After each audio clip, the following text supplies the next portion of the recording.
Good morning, welcome to exam today 9 August 2026 daily current affair. છેલ્લે સુધી video સાથે બની રહેજો. કરંટ અફેર્સ ઇમ્પોર્ટન્ટ ટોપિક છે, દરેક એક્ઝામમાં પ્રશ્ન પૂછવામાં આવે છે. ટોપિક પર આવીએ.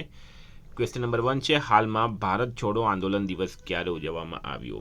તો મિત્રો વાત થઈ છે, ભારત છોડો આંદોલન દિવસ એ દર વર્ષે 8 ઓગસ્ટના રોજ મનાવવામાં આવે છે. બરાબર, 8 ઓગસ્ટ 1942ના રોજ મુંબઈમાં અખિલ ભારતીય કોંગ્રેસ સમિતિએ ભારત છોડો આંદોલનનો ઠરાવ પસાર કર્યો હતો. આંતરરાષ્ટ્રીય બિલાડી દિવસ પણ 8 ઓગસ્ટે મનાવાય છે.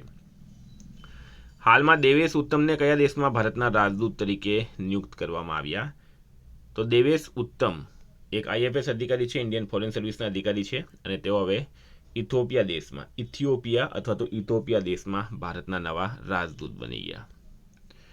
હાલમાં કઈ આઈઆઈટીએ ઝેરી પદાર્થો શોધવા માટે ઈઆઈ નામનું પોર્ટેબલ ઓપ્ટિકલ સેન્સિંગ ડિવાઇસ વિકસાવ્યું? તો રાઈટ આન્સર છે મિત્રો આઈઆઈટી ગુવાહાટી.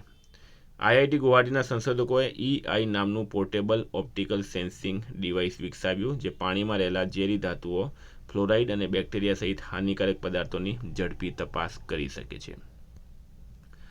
હાલમાં ગુજરાતમાં મોન્સૂન ફેસ્ટિવલનું આયોજન ક્યાં કરાયું? તો મિત્રો ગુજરાતની અંદર મોન્સૂન ફેસ્ટિવલનું આયોજન કરવામાં આવે છે. બરાબર, ગુજરાતમાં મોન્સૂન ફેસ્ટિવલનું આયોજન કરવામાં આવે છે, ને ક્યાં કરવામાં આવે છે? તો રાઈટ આન્સર છે મિત્રો આમાં સાપુતારા ખાતે. સાપુતારા ક્યાં આવેલું છે? ડાંગમાં આવેલું છે. ગુજરાતના સાપુતારામાં મોન્સૂન ફેસ્ટિવલ 2026નું આયોજન હાલમાં કરવામાં આવ્યું. નોર્મલી મિત્રો જુલાઈ ઓગસ્ટ 2026માંનું આયોજન કરવામાં આવે છે. સાપુતારા ડાંગ જિલ્લામાં આવેલું છે, અને ગુજરાતનું એકમાત્ર હવા ખાવાનું સ્થળ છે. આયોજક છે ગુજરાત ટુરિઝમ. વિદ્યાર્થી મિત્રો, તમામ પરીક્ષા સીસીવાળા ખાસ લઈ લેજો. એફએસડબલ્યુ, રેલવે, બરાબર, કંડક્ટર, એક્ઝામ ટુડેનું લેટેસ્ટ એક વર્ષનું કરંટ અફેર્સ, સાથે Olympic, Paralympic, Covid, IPL, GI tag, બદલાના વર્તમાન પદાધિકારી, પુસ્તક લેખક, company CEO, brand ambassador, award GK, sport GK, G20 summit, T20 world cup, FIFA world cup, election GK, Ayodhya GK, budget, champions trophy, IPL, Padma awards, આવી રીતના topic wise current અફેર્સની PDF, છેલ્લા એક વર્ષની લેટેસ્ટ મંથલી કરંટ અફેર્સની PDF, 10,000થી વધારે પ્રશ્નો, ઇન્ડિયા, ગુજરાત, ઇન્ટરનેશનલ લેવલનું પૂરું કરંટ અફેર. પીડીએફનો ચાર્જ ખાલી 300 રૂપિયા છે. 9510411961 પર ગૂગલ પે, ફોનપે, પેટીએમ કંઈ પણ કરો, સ્ક્રીનશોટ મોકલી આપો, 2 મિનિટમાં પીડીએફ મળી જશે. હાલમાં કયા દેશે અવકાશમાં ઉગાડવામાં આવેલ પ્રથમ ચોખાનો પાક લીધો છે? અવકાશમાં ચોખાનો પાક લેતા થઈ ગયા છે મિત્રો ચાઇના. રાઈટ આન્સર છે. ચીને 2022માં ત્યાનગોંગ સ્પેસ સ્ટેશન પર અવકાશમાં ચોખાનો પ્રથમ જીવનચક્ર બીજથી બીજ સુધી સફળતાપૂર્વક પૂર્ણ કર્યું, અને અવકાશમાં ઉગાડેલા ચોખાના બીજની પ્રથમ લણણી કરી હતી. કેપિટલ છે બીજિંગ, કરન્સી છે રેનમિનબી, પ્રેસિડેન્ટ છે સી જિનપિંગ. 6 છે, હાલમાં કયા રાજ્યએ એઆઈ સંચાલિત ડિજિટલ પાર્ક સર્વે શરૂ કર્યો છે? એઆઈ સંચાલિત ડિજિટલ પાર્ક સર્વે. રાઈટ આન્સર છે મિત્રો આમાં કર્ણાટક રાજ્ય. કેપિટલ છે બેંગલુરુ, સીએમ છે ડીકે શિવકુમાર, રાજ્યપાલ થાવરચંદ ગેહલોત. ખેડૂતો મોબાઈલ એપ દ્વારા પોતાના પાકની વિગતો નોંધાવી શકે છે. આ માહિતીની ચકાસણી જીપીએસ અને સેટેલાઇટ ઇમેજરી દ્વારા કરવામાં આવશે. હાલમાં કયા રાજ્ય સરકારે વેત્રી વાનમગલ ડ્રોન તાલીમ યોજના શરૂ કરી છે? વેત્રી વાનમગલ. રાઈટ આન્સર છે મિત્રો આમાં તમિલનાડુ સરકારે. કેપિટલ છે ચેન્નઈ, સીએમ છે સી જોસેફ વિજય, રાજ્યપાલ છે રાજેન્દ્ર આર્લેકર. તમિલનાડુ સરકારે મહિલા ખેડૂતોને કૃષિ હેતુઓ માટે ડ્રોન ટેકનોલોજીમાં તાલીમ આપવા અને ગ્રામીણ અર્થતંત્રમાં મહિલાઓ માટે રોજગારની નવી તકો ઊભી કરવા માટે વેત્રી વનમગલ યોજના શરૂ કરી. આ યોજના હેઠળ 100 મહિલાઓ સહિત 500 લોકોને મફત ડ્રોન તાલીમ અને પાયલટ લાયસન્સ આપવામાં આવશે. હાલમાં કયા બંદરને ભારતના શ્રેષ્ઠ નોન કન્ટેનર પોર્ટ 2026નો એવોર્ડ આપવામાં આવ્યો છે? રાઈટ આન્સર છે મિત્રો દીનદયાલ પોર્ટ કંડલા. દીનદયાલ પોર્ટ કંડલા આપણા ગુજરાતમાં આવેલું છે, કંડલા ખાતે. બરાબર, ઇન્ડિયા મેરીટાઈમ એવોર્ડ્સ 2026માં best port of the year non containerise એટલે કે શ્રેષ્ઠ નોન કન્ટેનર પોર્ટનો એવોર્ડ આપવામાં આવ્યો છે.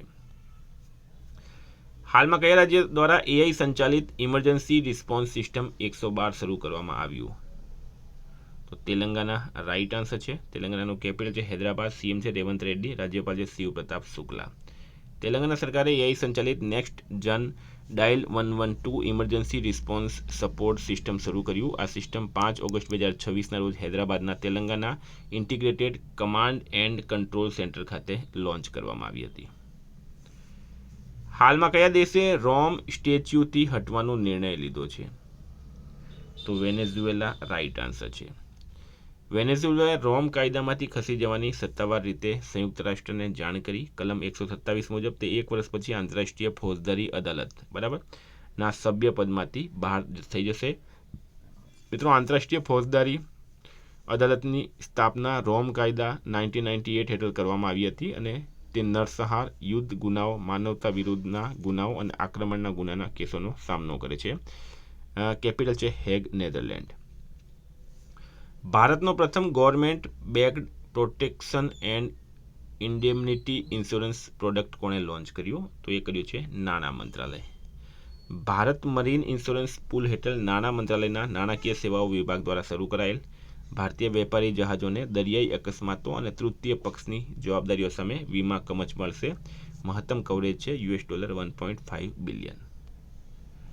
કયા રાજ્યના ધીમસા લોકનૃત્યએ ગિનીઝ વર્લ્ડ રેકોર્ડ બનાવ્યો? ધીમસા લોકનૃત્યએ ગિનીઝ વર્લ્ડ રેકોર્ડ બનાવ્યો છે એ છે મિત્રો આંધ્રપ્રદેશ રાજ્યનો. આંધ્રપ્રદેશના વિજયનગરમાં 13,000થી વધુ આદિવાસી મહિલાઓ અને વિદ્યાર્થીનીઓ સાથે મળીને ધીમસા નૃત્ય રજૂ કર્યું. તેણે સૌથી મોટા ધીમસા લોકનૃત્ય પ્રદર્શન માટે ગિનીઝ વર્લ્ડ રેકોર્ડ બનાવ્યો છે. હાલમાં અમેરિકામાં આયોજિત grand chess tour Saint Louis rapid અને બ્લિટ્ઝ ટાઇટલ કોણે જીત્યો? આર પ્રજ્ઞાનંદે. આ પ્રજ્ઞાનંદનો પ્રથમ સેન્ટ લુઇસ રેપિડ અને બ્લિટ્ઝ તથા પ્રથમ grand chess tour rapid and blitz ખિતાબ છે. રનરઅપ થયા છે મિત્રો જવોખીર સિન્દારોવ ઉઝબેકિસ્તાનના. પ્રજ્ઞાનંદે 1.5 પોઈન્ટના અંતરથી ખિતાબ જીત્યો છે.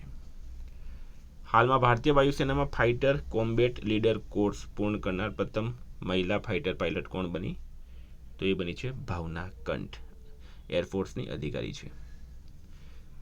હાલમાં નાસી યંગ સાયન્ટિસ્ટ એવોર્ડ 2026 માટે કોની પસંદગી કરવામાં આવી? તો મિત્રો કાર્તિકેન લંકાની. આઈઆઈટી બોમ્બેના પ્રોફેસર છે કાર્તિકેન લંકા. એમને NASI young scientist platinum jubilee award 2026 મળ્યો. સાથે પ્રોફેસર અનિકેત અગ્રવાલ આઈઆઈટી રૂડકીના ડિપાર્ટમેન્ટ ઓફ હાઇડ્રોલોજીના પ્રોફેસર છે. એમને અર્થ, વોટર એન્ડ હાઇડ્રોલોજી ક્ષેત્રમાં તેમના સંશોધન માટે સન્માનિત કરવામાં આવ્યા. નાસીનું પૂરું નામ છે national academy of sciences India young scientist platinum jubilee award 2026. હાલમાં નીતિ આયોગના શાળા શિક્ષણ સૂચકાંકમાં કયું રાજ્ય ટોચ પર રહ્યું છે? તો રાઈટ આન્સર છે મિત્રો આમાં પંજાબ રાજ્ય. નીતિ આયોગના સ્કૂલ એજ્યુકેશન ક્વોલિટી ઇન્ડેક્સ શાળા શિક્ષણ ગુણવત્તા રિપોર્ટ 2026માં પંજાબ ટોચના સ્થાને રહ્યું. પંજાબે કેરળને પાછળ છોડીને પ્રથમ સ્થાન મેળવ્યું. મુખ્ય મુદ્દાની વાત કરીએ ધોરણ 3માં પંજાબે ભાષામાં 82% અને ગણિતમાં 78% પ્રાવીણ્ય નોંધાવ્યું. તો મિત્રો આ હતા કરંટના પ્રશ્નો. વાત કરીએ રિવિઝનની. તો 8 ઓગસ્ટ 2026 આપણે આવી ગયા રિવિઝન પર. રાષ્ટ્રીય ભાલા ફેંક દિવસ ક્યારે ઉજવવામાં આવ્યો? 7 ઓગસ્ટે. 46મો ફિડે ચેસ ઓલિમ્પિયાડ ક્યાં યોજાશે? ઉઝબેકિસ્તાન. ડીવાય પાટીલ, જેમને હાલમાં પદ્મશ્રી પુરસ્કારથી સન્માનિત કરવામાં આવ્યા હતા, તેમનું નિધન થયું છે. તેઓ શિક્ષાવિદ હતા. કયા દેશે આફ્રિકન સ્વાઇન ફીવર માટે MA104 સ્વદેશી રસી લોન્ચ કરી? ભારતે. કયા કેન્દ્રશાસિત પ્રદેશે ઉલ્લાસ યોજના હેઠળ 99.09% સફળતા દર સાથે સંપૂર્ણ સાક્ષર પ્રદેશનો દરજ્જો મળ્યો? જમ્મુ કાશ્મીર. પૂર્વોત્તર રાજ્યએ તેના રાજ્ય પ્રાણીના સંરક્ષણ માટે મિશન ક્લાઉડેડ લેપર્ડ શરૂ કર્યું. મેઘાલયમાં. 13મી બ્રિક્સ શિક્ષણ મંત્રીઓની બેઠક 2026 ક્યાં યોજાઈ? ભુવનેશ્વરમાં. મધ્યમ અંતરની બેલિસ્ટિક મિસાઇલ અગ્નિ 4નું સફળ પરીક્ષણ ક્યાં કરવામાં આવ્યું? ઓડિશામાં.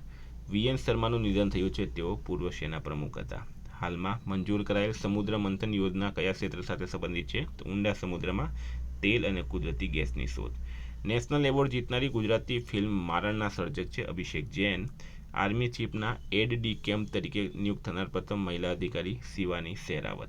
India international rice conference 2026 new દિલ્હીમાં આયોજિત થશે. એશિયન રાફ્ટિંગ ચેમ્પિયનશિપ 2026 કયા રાજ્યમાં યોજાશે? અરુણાચલ પ્રદેશમાં. હાલમાં ભારતની પ્રથમ સ્વદેશી આફ્રિકન સ્વાઇન ફીવર રસી MA104 ક્યાં વિકસાવવામાં આવી? ભોપાલમાં. મિત્રો ગઈકાલે પ્રશ્ન પૂછાયું કેન્દ્રીય ગૃહ સચિવ તરીકે કોની નિમણૂક કરવામાં આવી? ગોવિંદ મોહન રાઈટ આન્સર હતું. આજનો પ્રશ્ન છે વર્ષ 2026માં સ્વતંત્ર પર્વની રાજ્યકક્ષાની મુખ્ય ઉજવણી કયા જિલ્લામાં થશે? ગુજરાતની વાત થઈ છે. કમેન્ટ બોક્સમાં જણાવજો. નીચે ટેલિગ્રામમાં જોડાઈ જજો. PDF તમને ત્યાં આપવામાં આવશે. Thank you. ફરી મળીશું. જય હિન્દ, જય ભારત.